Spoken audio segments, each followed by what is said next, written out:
Shalom, saudara-saudara terkasih dalam Tuhan Yesus Kristus. Puji syukur kita panjatkan kepada Allah Bapa di surga karena oleh kasih dan anugerahnya kita berkumpul untuk merenungkan satu hal sangat penting, yaitu pernikahan sebagai panggilan ilahi dan sakramen keluarga. Saudara-saudari, di tengah perkembangan zaman saat ini, kita melihat berbagai pandangan-pandangan baru tentang hubungan dan pernikahan, seperti anggapan bahwa cinta saja cukup tanpa ikatan duniawi, dan bahkan pernikahan dapat dicoba terlebih dahulu sebelum diikat oleh Tuhan di hadapan Tuhan. Pandangan-pandangan ini secara perlahan menggeser nilai kekudusan yang Allah tetapkan sejak semula. Karena itu kita perlu kembali kepada kebenaran tentang firman Tuhan itu sendiri. Untuk memahami hal tersebut, mari kita lihat dasar Alkitab. Sejak awal, Alkitab menerangkan bahwa pernikahan adalah rancangan Allah sendiri. Dalam Kejadian 2:24 berkata bahwa seseorang laki-laki akan meninggalkan orang tuanya dan bersatu dengan istrinya sehingga menjadi satu daging. Ini menunjukkan bahwa pernikahan adalah penyatuan yang kudus, bukan sekedar keputusan manusia. Menurut Rasul Paulus dalam Efesus 5, juga menegaskan bahwa hubungan suami dan istri mencerminkan hubungan Kristus dengan jemaat. Dengan demikian, pernikahan bukanlah sekedar hubungan romantis, tapi panggilan untuk memperlihatkan kasih Kristus dalam kehidupan nyata. Selanjutnya, Tuhan Yesus juga memberi penegasan yang sangat kuat mengenai kesatuan pernikahan.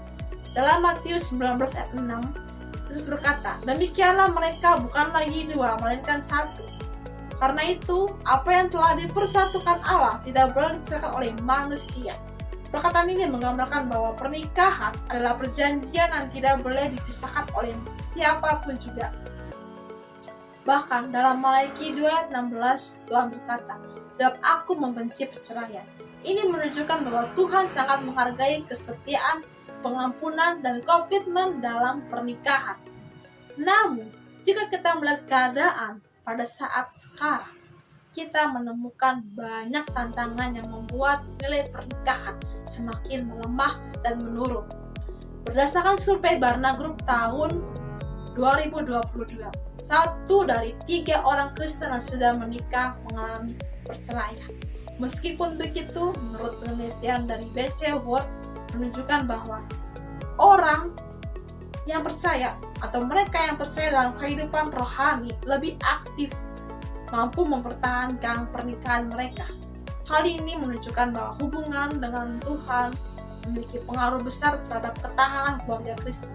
Selain itu, menurut data CBMW, minat menikah pada pemuda Kristen juga mengalami penurunan drastis. Sehingga peran gereja perlu menegaskan kembali bahwa pernikahan adalah panggilan yang kudus, bukan sekedar pilihan pribadi. Karena itu, disinilah peran apologetika Kristen menjadi sangat penting. Kita perlu menjelaskan mengapa pernikahan harus dijalani dalam Tuhan dan mengapa kesatuan iman itu penting, serta mengapa hubungan yang tidak seimbang secara rohani dapat menjadi hambatan. Dalam 2 Korintus 6 ayat 14 kita diingatkan untuk tidak menjadi pasangan yang tidak seimbang dengan orang yang tidak percaya. Bukan untuk menghakimi, tapi untuk menunjukkan bahwa kesatuan rohani diperlukan agar tujuan hidup, nilai, dan arah keluarga tetap selaras dalam Tuhan. Dengan kesatuan iman, dengan doa keluarga, dengan ibadah bersama, dan pertemuan rohani dapat berjalan dengan kuat dan kokoh. Akhirnya, jika kita melihat semua hal ini, kita dapat menyadari pernikahan adalah panggilan ilahi untuk mencerminkan kasih Kristus yang sejati.